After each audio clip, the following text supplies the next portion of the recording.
You are listening to SheKings with Erica and Ali. This is a podcast for peasants who don't want to live shitty lives. Every week we share insights on how to stop living out of habit and start living out of inspiration. So let's do this.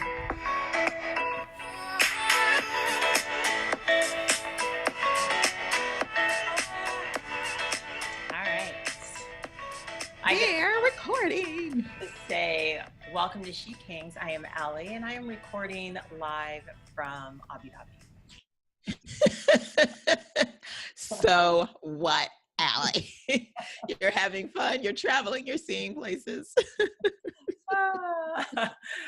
And this is Erica, and she's recording from St. Martin, the beautiful island. I am. I guess I can't complain too much. No. How's the weather there, by the way? You always talk about your Denver snow.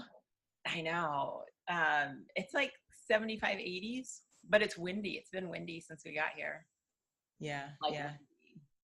Windy. Windy. Mm-hmm. Like Is it like whipping up sand? Yes, there's sand blowing in. You're like, oh. Oh. But I'm not complaining. I'll take the sand because go ahead.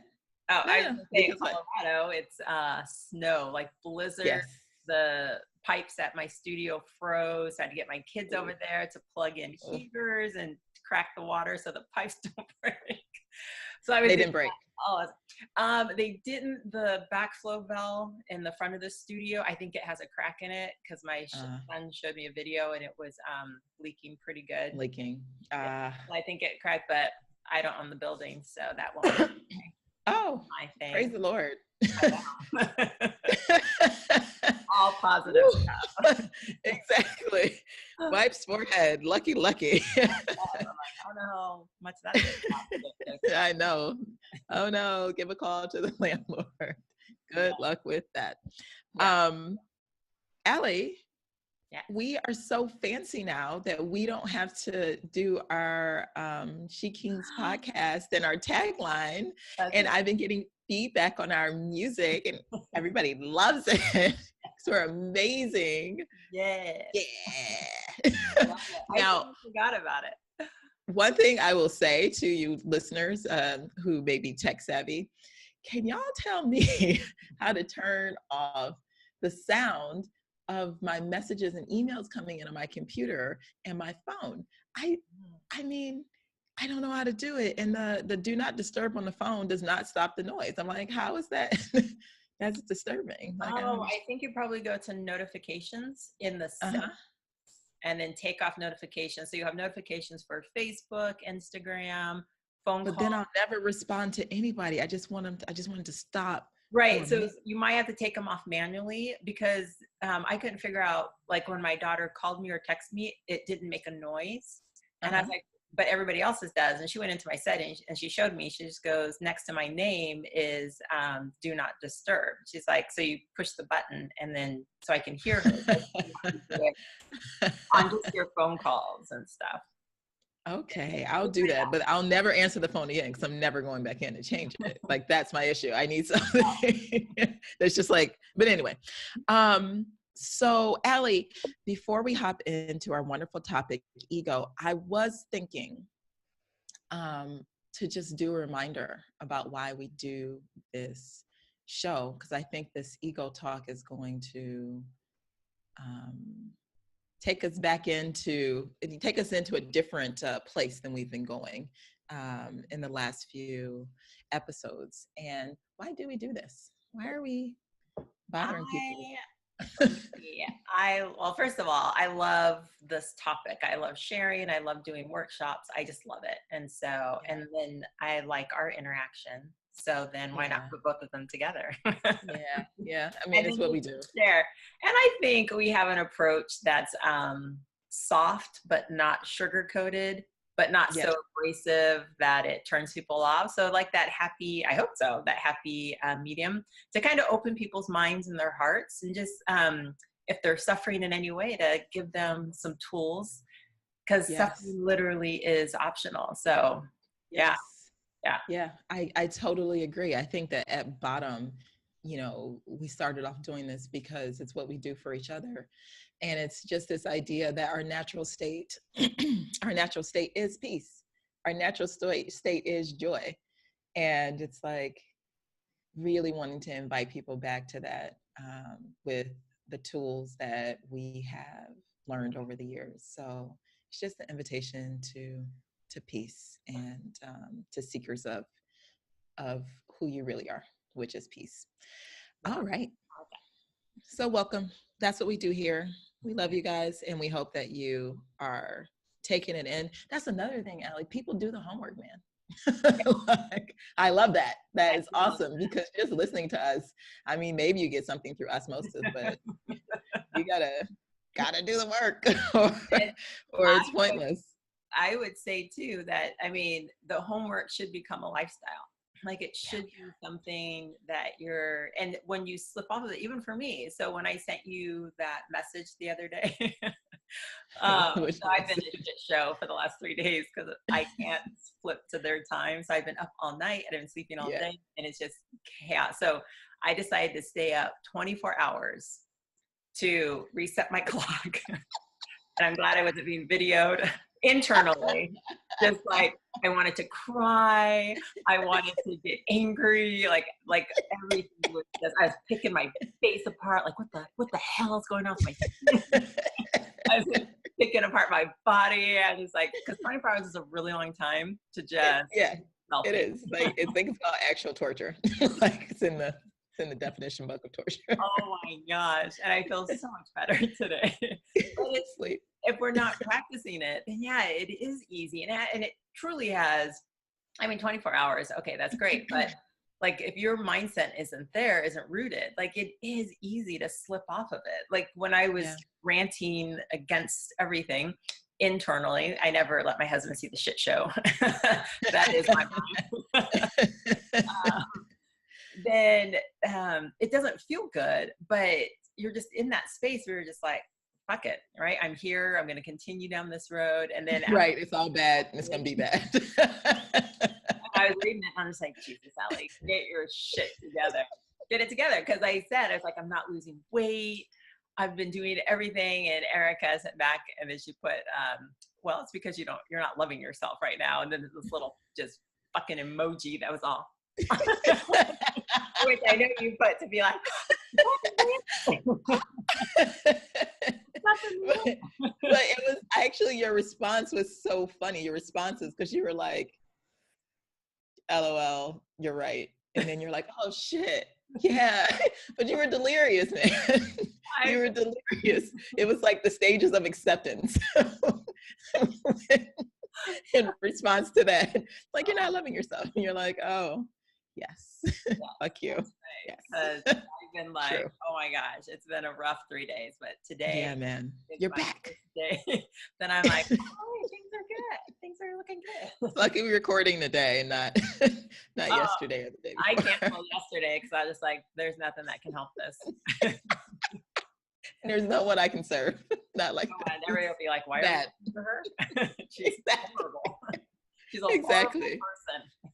But let me just, this is totally off topic, but let me just say that when you are in the state that Allie was just talking about, and we all find ourselves there, it's so important for you to realize that it's okay to be there.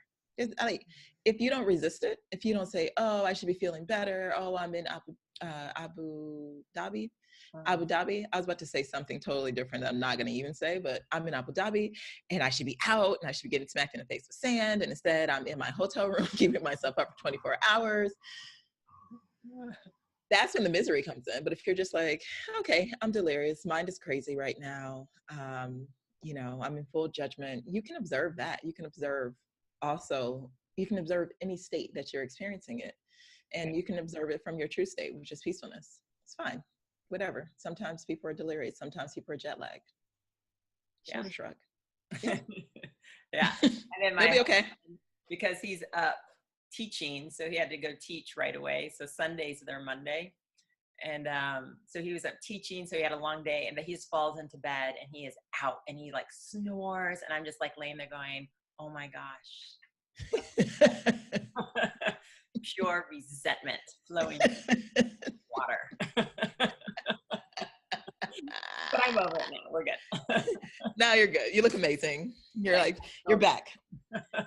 Okay, Ellie. So we're tackling a big topic today. We are tackling ego. And I think that this will be tackled in so many ways over the course of our podcast. And we've already been tackling it in many ways, but what is ego? What do people think ego is? Let's start there.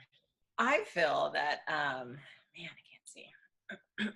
I feel that people think ego, well, my perception of it, or what I thought ego was, I'll project, is how you see yourself, right? Mm-hmm. So how you see yourself as a person, your talents, your gifts, that's ego. Yeah. And so when people say, you know, I don't want to come across conceited, or I don't want to come across rude, but I'm good at what I do, or so that. And you're like, that person's got a big ego. Yeah. So that's what I used to think ego is. And people who I see to come in for sessions, that's how they see ego too. Yeah. I see it like that too. I see it like that. I think that is, I think that's definitely a way to look at it. And I think that we could analyze that in the same way that we're going to analyze this deeper version. So what do you think it is yourself? Now, I think it is, man, it's the voice. It's the voice in your head that just says everything about everything, right? Yeah. So when I look outside and I say, oh my gosh, it's sunny, ego. When I say, okay, I'm going to go into town, and then the voice says, there's 1 million people. Like literally, it's not a town. It's huge. It's 1 million people. Ego. So anything. I like how the Untethered Soul describes the voice in your head, right? So the inner roommate, just constant talking and saying things about whatever thought pops into your head. It's attached with something that your inner roommate has thinks about it, judges it. Like if you saw someone walking around with purple pants on or something, and the first thing that pops into your head is, oh, I would never wear those, or that's a gross color, right? It's all that gross. Yes. And it doesn't have to be negative, right? It could be, oh, it's windy today. Ego. Like ego is the voice that makes you feel that you're a part of this experience that you are a part of, which is the human life. So so that's to me now what ego is. So that seems like a very expanded idea of it's everything the voice says, not just, oh, I'm so good at this task, or I'm so good at that task. It's like blah, blah, blah, blah, blah. And I think in Untethered Soul, he actually said it is like this narrator that never stops. It is just like, oh, getting in the car now, huh? Where are those keys? Every single thing. So if you were living your life with no sound and no thought, the ego would be that narrator, the thought that starts now, right? Right. So you open your eyes and you're like, what day is it? That's ego. Yes. What am I doing today? Oh, I still have to do laundry. What does it look? What's the weather outside? I mean, that's all ego. It's the narrator. So it's interesting, you know, what he says, and everybody now, I'll suggest to you, because some people are like, what voice in my head? What are you talking about? Right now. Exactly. Right now. You can take a moment to actually observe that you have this constant voice in your mind. It comments on the minuscule and the huge, the, you know, irrelevant and the relevant. It is just going all the time. So why is that worth talking about here? Because okay, so think about it this way, and I take it from the Untethered Soul, is if you had a roommate, and I mean, let's be honest, my husband's that way. I've got one of those roommates too. Oh my gosh, the kids won't watch movies with him because he's like constantly just commentating through the whole thing. He'll be like, really, man? Come on, right? You're going to really? And especially if it's police stuff, like shooting and tactics, he'll be like, really? You're going to run in front, you're going to run in front of the SWAT team in your heels and your gun to enter our house. He's like, come on, man. I was like, it's a movie. It's not real. Ellie's husband is a SWAT professor. He's a SWAT teacher. So yeah, that's why we're here in Abu Dhabi. It's for him to their SWAT team. So think of you have that, but that follows you around. That's like this to you everywhere that you go. And then what would you do to that person, right? So just commenting on your hair or your skin, and just negative comments, or even positive like comments. It's just that constant chatter. Wouldn't, like, after a while, wouldn't you just be like, dude, you have to stop. Like, you have to stop talking. Right. Like, stop talking. Right? And that's why I think meditation, quieting the mind, is challenging, but yet so appealing to people. Is because, the voice stops. Like enough. Like, enough fucking talking already. So a lot of our listeners probably are just now actually hearing about this voice. Yeah. And I hope that it gives them a little bit of like relief, like, yeah, man, I do have this constant voice, and it is really, it's just chatter so often, and I do want that quiet. And so this is, again, the peace. This is why we do it. This is why we share this, because we want to help you get back to the peace that you really are.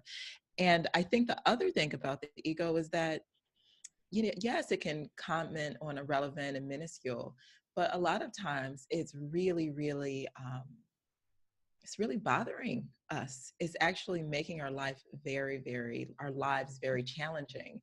So, you know, some of the stuff that the ego can say could be, you know, like Allie was saying, okay, I don't look the way I want to look right now. So, you know, a lot of people talk about that voice when they look in the mirror. It's like, oh, you're fat. Like, look, there's a dimple there. There's some, you know, chicken skin there. Like, there's some. In my case, like the double chin, right? Like, it's like, oh, there's this issue. There's that issue. In my case, I don't have any eyebrows. I put them on for you guys. But it's like, oh, were you born like this? Did you lose them at some point? Where are your eyebrows?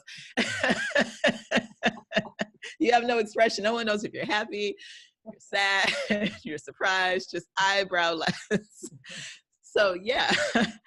Or the ego can also tell you things like the work that you're doing is not good enough. So you finish something and it's like, oh, this is not good. No one's going to like this. You know, you might as well just start over. Don't even share it.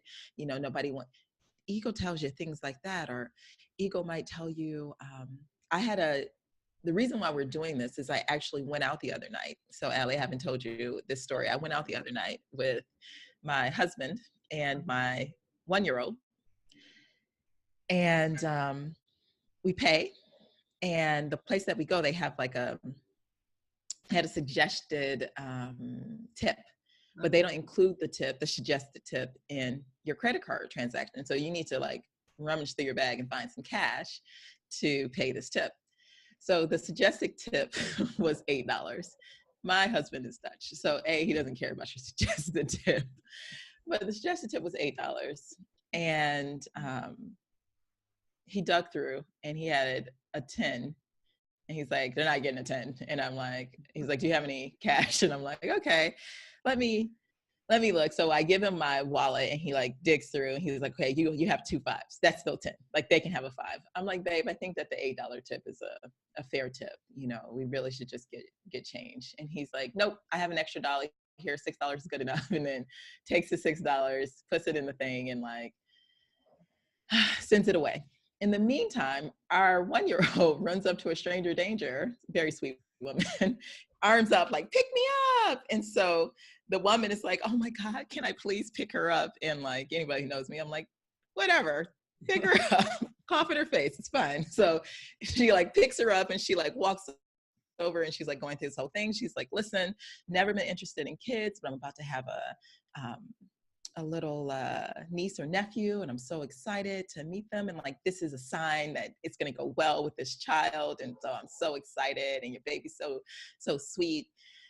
And while we're standing there, the waitress walks up to my husband and says, "This is only $6."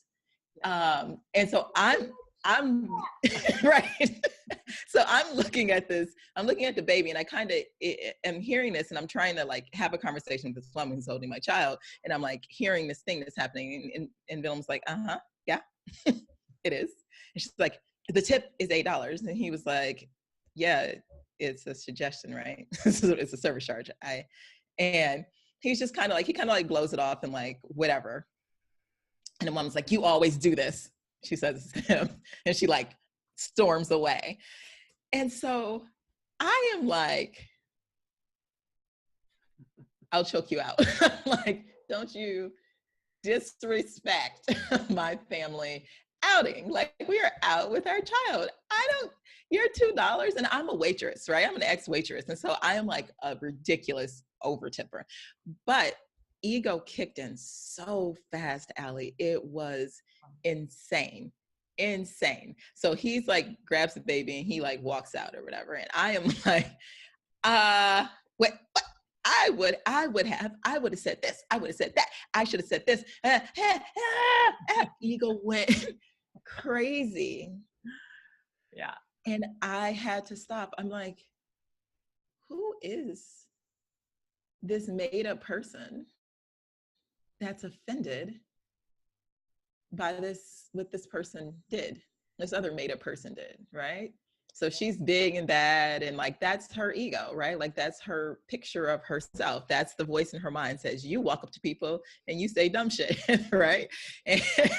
And my voice in my mind is like, and you one up people who say dumb shit because you're willing to say bigger, dumber shit, right? That's who you are, right? And the fact that I didn't get that opportunity drove the ego crazy. That voice in the mind went batshit, like batshit. And I had to step back into that observer space. I had to, what years of meditation prepares you for, to just step back into peace and say, I need to let this tell it like it is, strong black woman, I'll choke you out version of me. Mm-hmm. I need to let her die. I need to let that voice die. And why do we need to let the voice inside the mind die, especially when it's getting us engaged in this negative energy? The reason why is that it's really limiting. Yeah. It's really limiting, because what flows from that is, well, we're not going back there anymore. Or next time I go back, I'm already tight and I'm ready to be like, hey, by the way, bitch, like last time I was here, right? Next time you got something to say, please say it to me.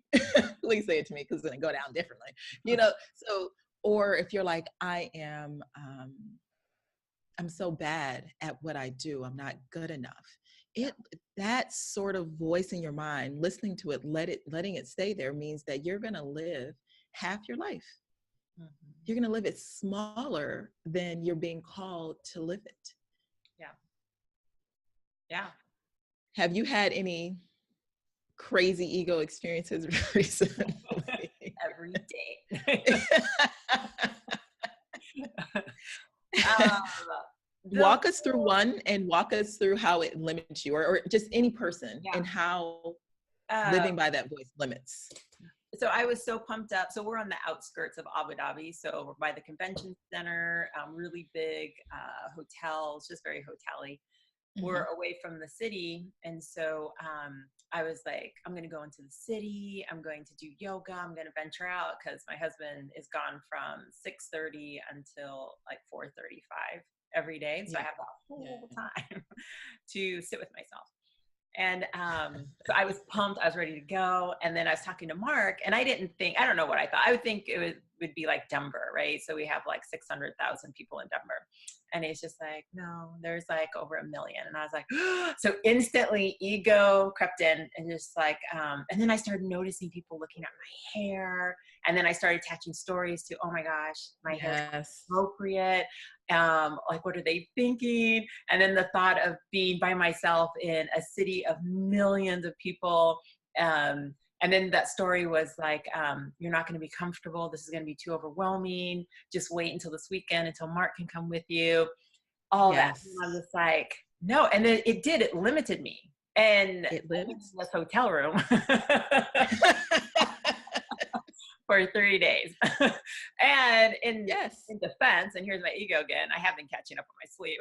However, but if I stuck with that, and I did, I signed up for a yoga class tomorrow morning at 10:30, and I'm anxious about it. Like I am anxious because I have to get a taxi. I have to go into town. Like I'm by myself. I don't know what the laws are. Instead of just like, no, this is going to be awesome. This is going to be an amazing experience. This is going to be everything it should be. I did. I let the doubt creep in, and the anxiety and a little bit of worry. So, and it does. It totally limits you. Like it limited me from like just getting excited about being here. Yes. Yeah. Whereas, and then we're going to Dubai the week of the 16th, and Mark's like, that's Dubai's 3 million people, and then just like no.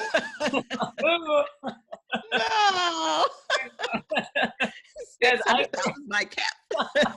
Because I grew up on a farm, mind you, and Fort Collins was tiny, and then the thought of moving to Denver was like crazy, like, oh my gosh, big city, absolutely not. And then so we moved to Denver. I've been getting adjusted, and then now I'm like oh my gosh, you know how I was in New Delhi, where I was like, what? This is too much, crazy. Absolutely. Absolutely. But the thing is, it's just a thought that's playing in your mind that you start to believe. You know, I listened to your story, and I remember my mom visiting me in Amsterdam when I had my yoga studio. And she was just like, all you skinny mini girls out here doing all this crazy yoga, like, I can't do this. Her first class, she was so in her mind, so in her ego, that she like barely did anything, basically stayed in child's pose. And then she was there for like 3 weeks or a month. That last week, she came to a class, she did the whole thing, and she felt so good. And she was like, oh my gosh, I missed it. And your life will be this way, right? That was 3 weeks, a month in Amsterdam. And she missed this experience of having yoga in her life, like with her offspring. She ended up going back and finding a yoga class at her local library, and she was whatever, but you will miss your entire life, people, listening to your ego. And it will shut you down. Go ahead. The ego, I mean, the ego is a part of who we are, right? It's what we do with it that's so important. If we're letting it run our life and limit us because of all these stories, then we're missing the point of how to, I wouldn't even say work with ego, but how to make it work for you, until you can figure out how to literally like kill it, like just kill it off. Because comfort zone is everything for the ego. Your comfort zone is where it lives, because your comfort zone is, this is who I am, this is where I live, this is my friends, this is my area. So that really identifies with, I am human, I am this human, I do these things. Like that supports the ego. So when you start to expand your comfort zone, you step out into the uncomfortableness. That's why it's so uncomfortable, is because you're not listening to your ego. You're saying, oh my gosh, I'm going to do this. And the ego is fighting you. It will fight you to be like, no, comfort zone. Yeah. I actually was reading an article the other day about this woman who was a flooring salesperson. And she said that she did it for, I don't know, between like 5 and 7 years. And she was just talking about, she had a lot of good insights in there, like the hollowness of an empty house. So she talked about a lot how she showed up to places where the people would make an appointment and not be there, and how much she learned about people just being this floor salesperson. But the interesting thing is that she said that she had started to do it. She had done it for so long that in her mind, she couldn't do anything else. And so she stayed in it, and she stayed in it, she stayed in it until she hated herself.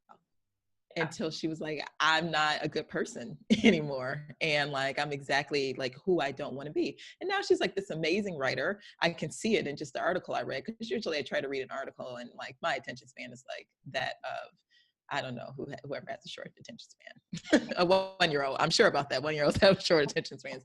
I have a 1-year-old's attention span when what you're doing or saying is whack. And so I read that whole thing and I was like, this woman is an extraordinary writer. And do you understand what the breaking through of ego that she had to have in order to get to the point where now she's just a freelance writer? And it's so, I mean, it's just awesome that she's living her best life. But ego is comfort, and comfort is floor salesman. Yeah, and ego thrives off of fear. And I posted this on our Facebook page, but I want to read it real quick. So ego seeks to serve itself. The soul seeks to serve others. Ego seeks outward recognition. The soul seeks inner authenticity. Ego sees life as a competition. Soul sees life as a gift. Ego seeks to preserve itself. Soul seeks to preserve others. Ego looks outward. Soul looks inward. Ego feels lack. Soul feels abundance. Ego is moral. Soul is external or eternal.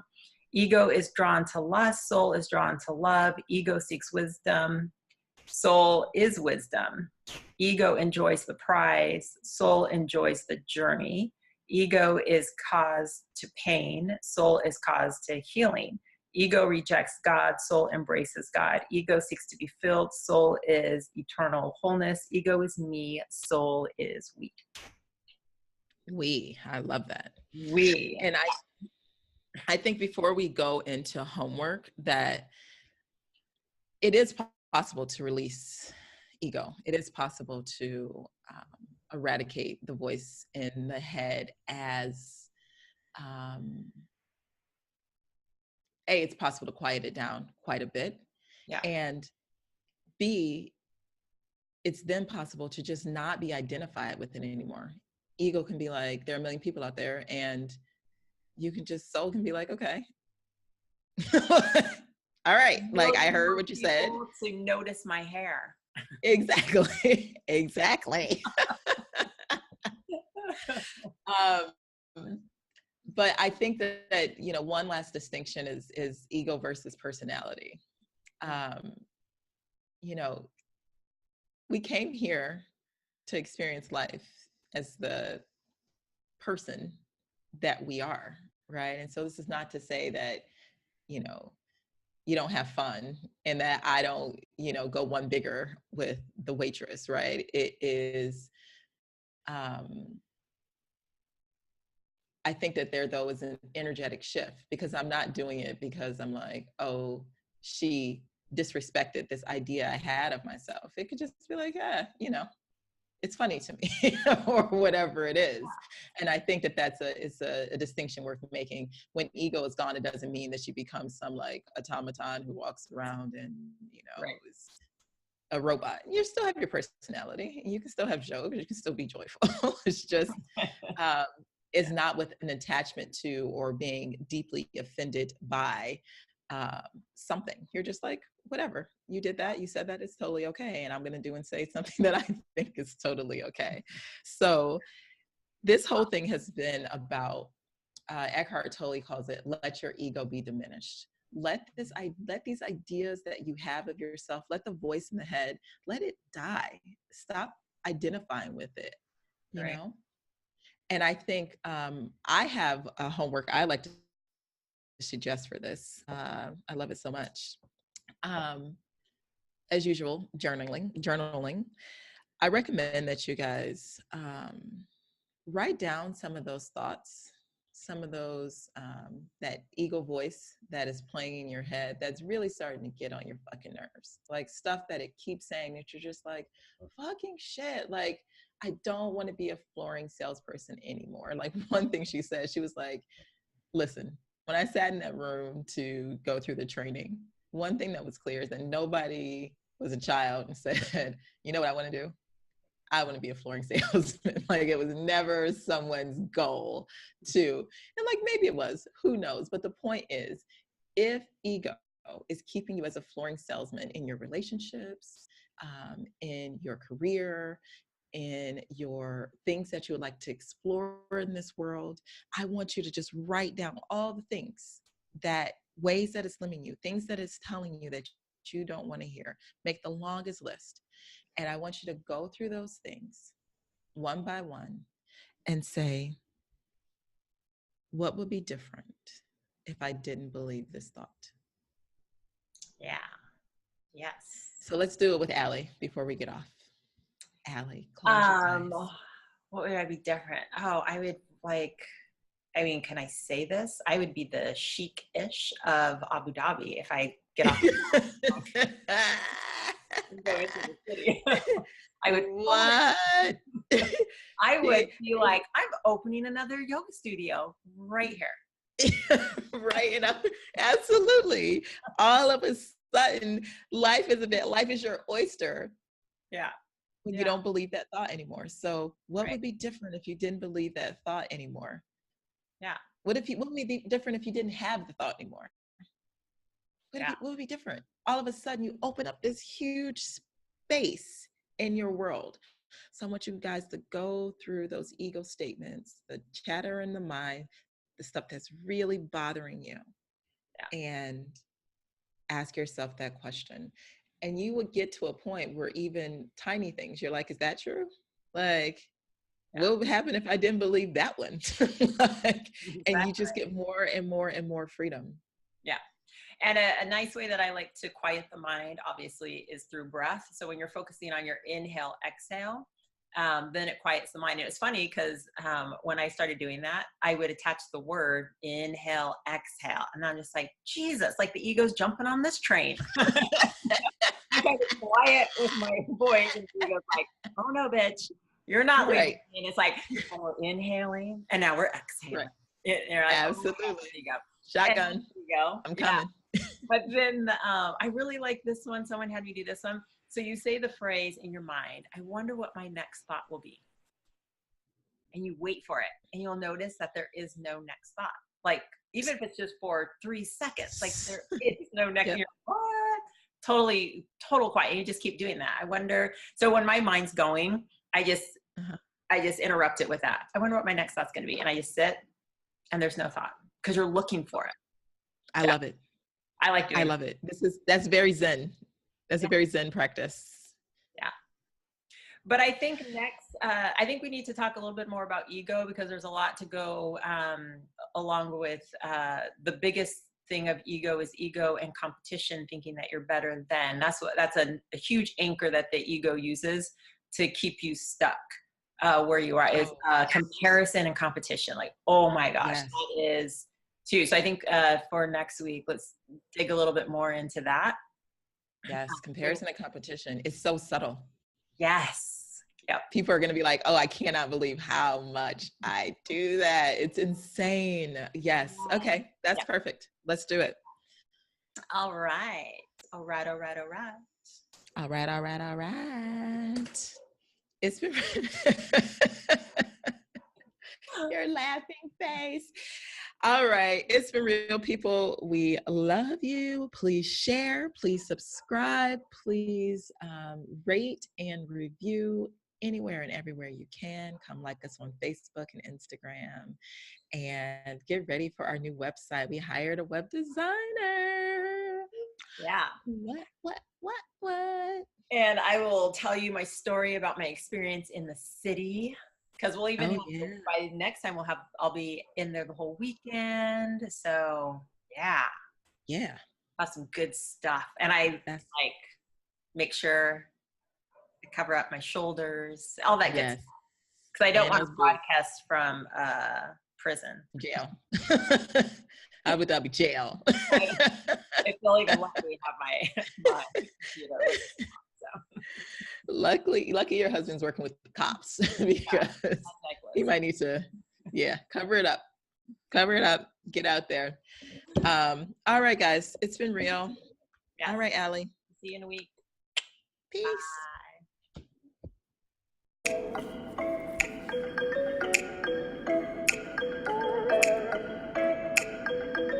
Bye. SheKings. Yeah. Come on, Erica, do your little whisper.